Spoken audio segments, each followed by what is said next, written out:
अस्सलाम वालेकुम रहमतुल्लाहि व बरकातुहू। This is Zahid Shahnawaz Khan and you are watching English with Zahid.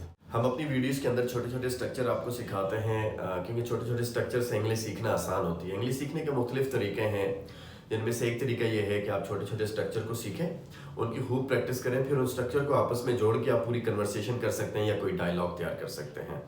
In structure की मिसाल ऐसे है जैसे कि आप दीवार बनाते हैं तो उसमें ईंट के साथ ईंट जुड़ती है तो दीवार बनती है, और ये स्ट्रक्चर इंग्लिश लैंग्वेज के अंदर या किसी भी जबान के अंदर ईंट की मिसाल होते हैं। तो इसलिए इनको अच्छे तरीके से आप प्रैक्टिस करेंगे तो अगर आप 200-300 स्ट्रक्चर अच्छे तरीके से प्रैक्टिस कर लेते तो इंशाल्लाह कोई ऐसा सेंटेंस नहीं होगा जो आप इंग्लिश में ना बोल सके। हमने जो ये सीरीज स्टार्ट की है स्ट्रक्चर की, इनसे आपको बहुत ज़्यादा फायदा होगा। आज हम जो स्ट्रक्चर आपको बताने जा रहे हैं वो स्ट्रक्चर है can't help plus gerund form. Can't help, ये कैंट जो है ये कैन नॉट का कंट्रैक्शन है, यानी कि इसकी जगह आप कैन नॉट का इस्तेमाल भी कर सकते हैं, और कैन नॉट का जो कंट्रैक्शन होता है वो कैंट या कांट बोला जाता है। सो उसके बाद आप जेरंड फॉर्म, जीएफ से मतलब होता है जेरंड फॉर्म, यानी कि आईएनजी फॉर्म। जीएम से मतलब होगा आईएनजी फॉर्म, तो आप आईएनजी फॉर्म का इस्तेमाल यहाँ पे करेंगे। अब पहले ये समझेंगे ये कैंट हेल्प कहाँ पे इस्तेमाल होता है। जब आप कोई काम किए बिना नहीं रह सकते, मतलब बहुत सारे लाइफ के अंदर इंसान के ऐसे काम होते हैं जिनके बगैर वो रह ही नहीं सकता। जैसे कि एक बंदा चाय बहुत ज्यादा पीता है तो वो अक्सर कहता है यार मैं चाय पिए बिना नहीं रह सकता। एक बंदा ये कहता है कि यार मैं डेली अखबार पढ़ता हूँ, मेरा नशा है अखबार पढ़ना, तो वो कहता है कि मैं अखबार पढ़े बगैर नहीं रह सकता। यार मैं तो early in the morning walk पे जाता हूँ, मैं वॉक किए बगैर नहीं रह सकता, यानी कि वॉक के बिना नहीं रह सकता।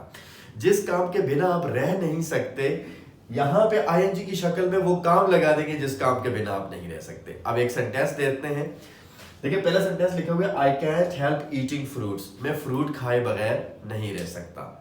अब सेकंड सेंटेंस है I can't help reading books, मैं किताबें पढ़े बगैर नहीं रह सकता। She can't help talking with her friends, वो अपनी दोस्तों से बातें किए बगैर नहीं रह सकती। ये जो टॉकिंग है, ये जो रीडिंग है, ये जो ईटिंग है, ये आईएनजी फार्मूले के तहत लगाए हैं। ये वो काम है जिसके बिना आप रह नहीं सकते। अब sentence I can't help smiling when I see my parents, I can't help smiling यानी कि मैं मुस्कुराए बगैर नहीं रह सकता when I see my parents, जब अपने अपने पेरेंट्स को देखता हूँ। I think you can't help taking coffee eight evening, आप शाम को कॉफी पिए बगैर नहीं रह सकते। बहुत सारे काम ऐसे आपके भी होंगे जिनके बिना आप नहीं रह सकते। उन कामों को आप इंग्लिश में लिखें और अपनी फैमिली में देखें कौन सा बंदा कौन से काम के बिना नहीं रह सकता, उसको आप इंग्लिश में ट्रांसलेट करें। क्लियर? जैसे कि बच्चे कार्टून देखे बिना नहीं रह सकते, kids can't help watching cartoons.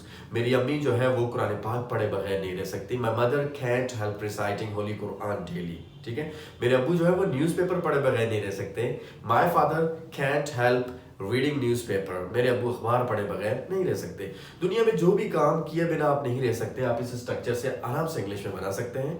आप कम से कम 20-25 सेंटेंस ऐसे इंग्लिश में ट्रांसलेट करें और उनको खूब बोलने की कोशिश करें। एक बात का और ख्याल करना है और इसकी प्रैक्टिस भी करनी है, ये सेंटेंस यहाँ से लेकर यहाँ तक एक रिदम के अंदर आपने बोलने, ताकि साथ साथ आपकी फ्लुएंसी भी डेवलप होती रहे। जैसे कि आप कहते हैं मैं किताबें पढ़े बगैर नहीं रह सकता, तो आप बोलेंगे I can't help reading books. मैं कॉफी पिए बगैर नहीं रह सकता, I can't help taking coffee. तो इस तरह आप इसकी प्रैक्टिस करेंगे तो इंशाल्लाह बहुत जल्द और बहुत आसान तरीके से आपको इंग्लिश बोलनी आ जाएगी। Clear? Thank you very much. अगर आप इंग्लिश सीखना चाहते हैं तो जुड़ जाए हमारे साथ फेसबुक पे और यूट्यूब पे, English with Zahid. Allah Hafiz.